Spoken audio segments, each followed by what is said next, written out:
एक नाविक नाव चलाकर के अपना जीवन निर्वाह करता था। एक बार उसकी नाव में एक नौजवान युवक, एक साहित्यकार और एक वैज्ञानिक बैठे थे और नाविक नाव चला रहा था। थोड़ी आगे जाने के बाद वो नौजवान युवक पूछता है, अरे नाविक, तूने सिनेमा देखा है? नाविक ने कहा, मैं इतना ही कमाता हूं जो अपने परिवार की पालना कर सकूं। सिनेमा देखने के लिए मेरे पास पैसा नहीं है। उसने कहा, चौथा जिंदगी तेरी पानी में गई। थोड़ा विचार में पड़ गया, लेकिन अपनी नाव चलाता हुआ आगे जा रहा था। थोड़ी देर के बाद वैज्ञानिक ने पूछा, अरे नाविक, तूने रॉकेट देखा है? नाविक कहता है, ये कौन सी चिड़िया होती है?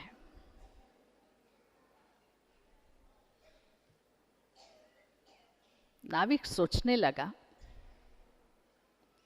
ये बताने की बजाय कि रॉकेट क्या होता है, मेरा मजाक उड़ा रहे हैं। वैज्ञानिक ने कहा, तेरी आधा हिस्सा जिंदगी पानी में गई। थोड़ा और सोच में चला गया। पतवार से नाव चलाता आगे बढ़ रहा था। इतने में साहित्यकार ने पूछा, नाविक, तूने कितनी पढ़ाई की है? नाविक ने कहा, अगर मैं आपकी तरह पढ़ा होता तो मैं नाव पर बैठकर जाता, नाव चला करके नहीं जाता।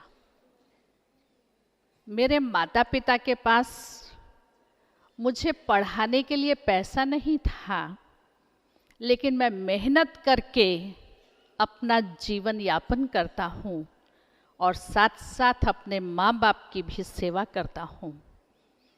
का तेरी तीन हिस्सा जिंदगी पानी में गई। नाविक बड़े प्यार से, बड़े शांति से नाव चलाता हुआ आगे बढ़ रहा था। नाव ठीक नदी के बीच पहुंची और नदी में बहुत जोर से तूफान आया। अब बॉल नाविक के हाथ में थी और नाविक उनको पूछता है, आपको तैरना आता है? समझ गए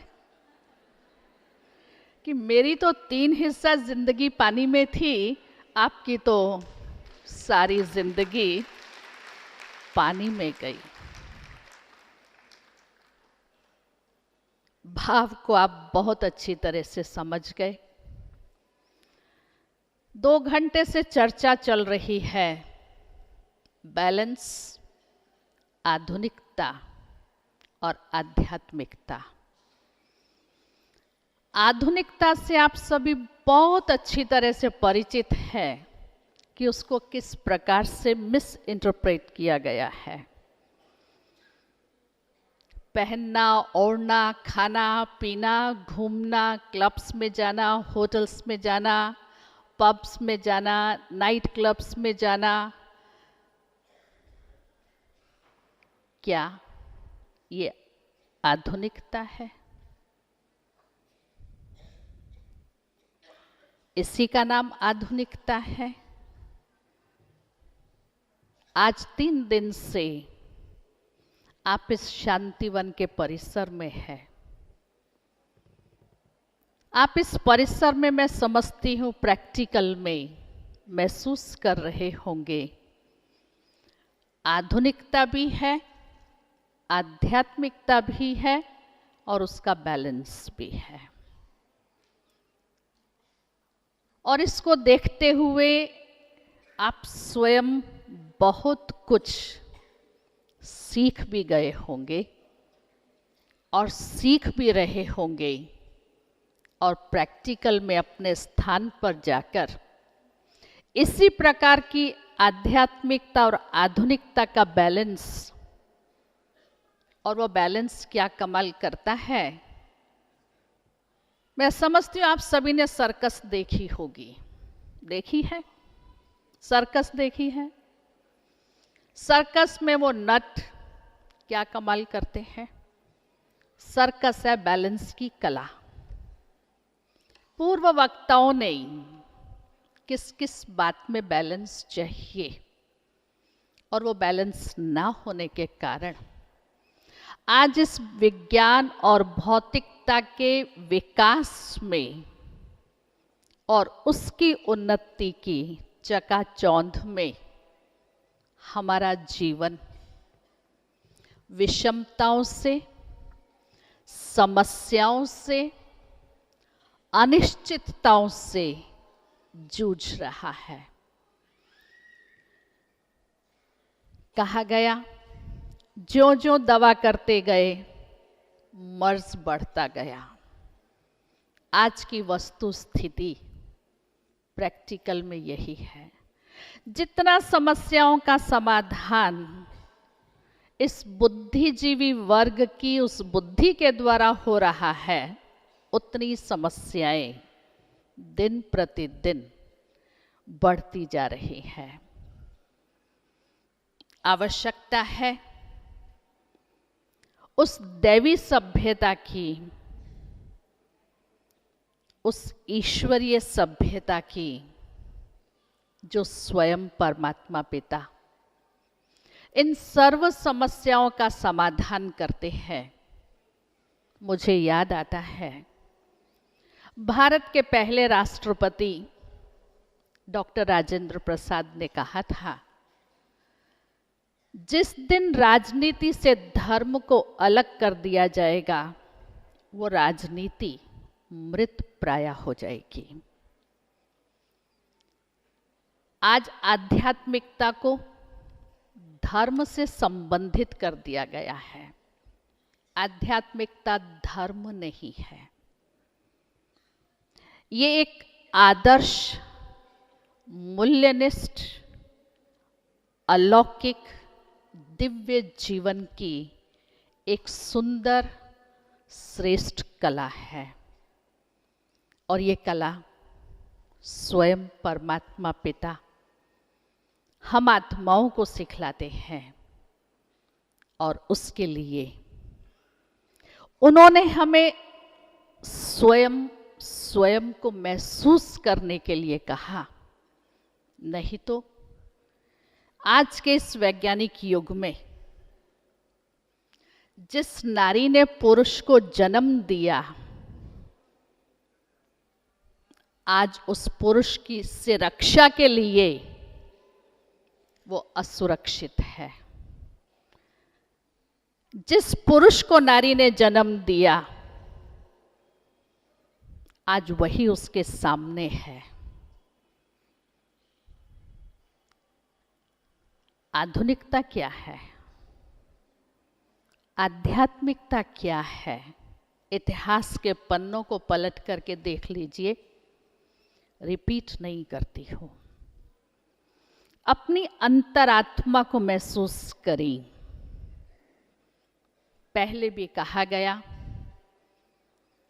mobiles, phones, computers, IT, Google, इन सब से क्या इंफॉर्मेशन हम कलेक्ट करके मॉडर्न बन रहे हैं।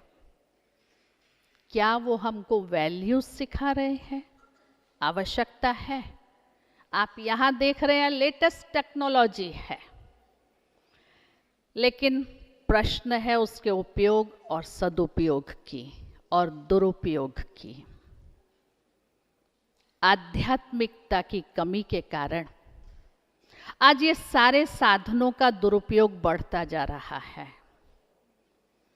फेसबुक चैटिंग है, मोबाइल चैटिंग है, उसके क्या परिणाम आ रहे हैं आप और हम सब बहुत अच्छी तरह से जानते हैं। परमात्मा पिता ने आकर सच में वो दिव्य बुद्धि और दिव्य नेत्र दिया है, जिस दिव्य बुद्धि और दिव्य नेत्र ने इस मन रूपी कंप्यूटर को क्लिक किया है। उस कंप्यूटर में भी जितना उसमें सॉफ्टवेयर है उतना ही वो जवाब देगा, उससे अधिक नहीं। लेकिन इस मन रूपी कंप्यूटर में बहुत कुछ भरा हुआ है। दैवी संस्कार भी है, मानवीय संस्कार भी है और आसुरी संस्कार भी है। लेकिन आप कहाँ क्लिक कर रहे हैं? आपके अंदर वो दिव्य बुद्धि, वो विवेक जिसका सदुपयोग होना चाहिए, वो कौन सी राह पर जा रहा है? आज चिंता इस आधुनिकता में सबको यही हो रही है कि आखिर भी इस विश्व का भविष्य क्या होगा।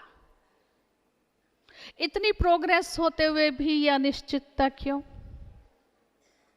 जरूर अंदर से महसूसता है कि संस्कृति टोटल पतन की ओर जा रही है,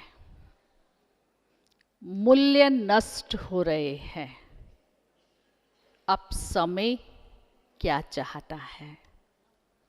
फिर से अपने अंदर जो छिपी हुई अपनी एंशियंट विजडम है उसको फिर से जागृत करें। 3 दिन के राजयोग शिविर में आप रोज प्रातः सुन रहे हैं, वही है प्रैक्टिकल में आध्यात्मिकता, वो मूल्य जो हमें उन भावों से भर देते हैं, जैसा कि मनन बहन ने भी कहा, सब मुझे अपने लगे और सबको मैं अपना लगूं। मैं समझती हूं आप सब ने यह महसूस किया होगा कि सब अपने हैं और हम सबके हैं और ये सारा एक परिवार है। मैथिली शरण गुप्त ने कहा, मैं धरा पर नहीं आया वैकुंठ बनाने, मैं धरा पर नहीं लाया स्वर्ग का संदेश, लेकिन इस धरा को ही स्वर्ग बनाने आया हूं।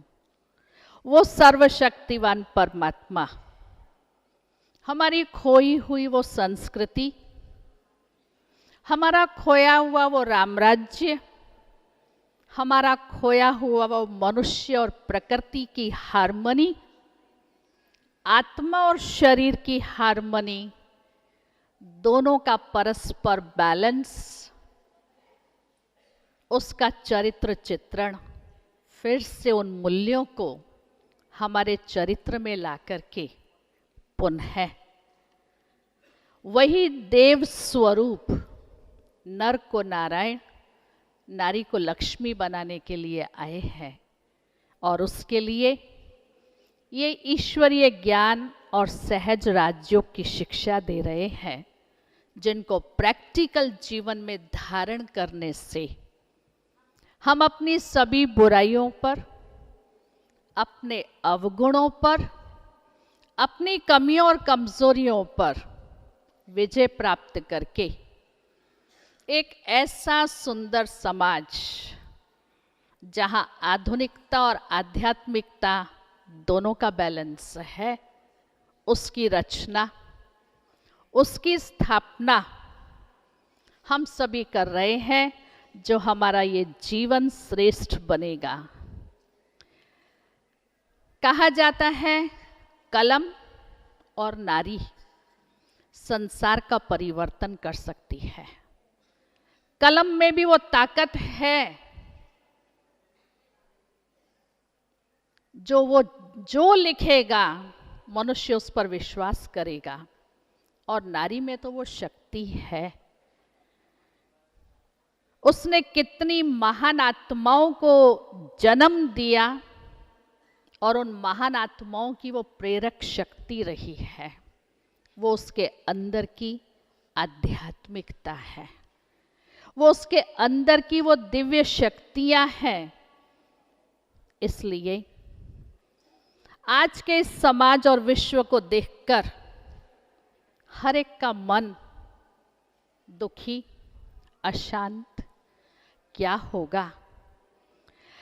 लेकिन मैं समझती हूँ यहाँ 3 दिन में हम सभी के अंदर एक नई आशा की किरण, एक नया ज्ञान का सूर्य उदय हुआ है, जिसने एक नई दिशा, एक नई राह, एक नई प्रेरणा सभी को दी है। तो हम सभी के लिए एक आशा की किरण बन जाए, हर थकी राह को मंजिल से मिला दे, हर दुखी सांस को हम फूलों सा खिला दें। पर्दे नफरत के जो लगाए हैं इस दुनिया में, प्यार के हाथ से हम उनको हटा दें और उनका जीवन उस आध्यात्मिकता और आधुनिकता का बैलेंस रखते हुए सर्व गुणों और सर्व शक्तियों से संपन्न करके एक सुंदर स्वर्गिक दैवी दुनिया की पुनर्स्थापना अपने उस सर्वशक्तिवान पिता शिव बाबा के साथ करें। और मैं समझती हूँ आप सबके अंदर कुछ भावनाएं, कुछ विचार और आप कुछ गुनगुना रहे होंगे। आप व्यक्त नहीं कर रहे, लेकिन उसकी अभिव्यक्ति मैं ही कर देती हूँ। साज जन्नत के तार छेड़कर, साज जन्नत के तार छेड़कर ये दिल गुनगुना दिया, पाना था सो पा लिया, अब न रही कोई आरज़ू। ओम शांति।